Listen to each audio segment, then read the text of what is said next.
Sa ulo ng mga nagbabagang balita, vlogger, teacher, nga gwapa, gibiyaan sa bana, very wrong. Naana po ni isyo. Nga kay nilaging vlogger nga si Madam Hana Luzon. Ay, kagwapa naman niya, cute kaayo siya. Dayon, maestra pagyud. Vlogger certified. Ibiyaan ras bana. Oh, paman siya ingong biyae. Siya ang nibiya. Kay pasakitan siya nga paulit-ulit. Sakit pa kayo na. Unsa na lang ka ta? Ani nga ato mga naw, mga apiki kaayo niya, wala pa tay mga degree. Ang kainit ra sa ulo ang atong degree nga 100 degree. Bitaw ba?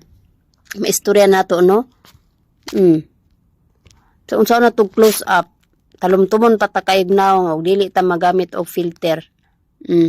Dili ta kabalo mamintal sa atong nawong.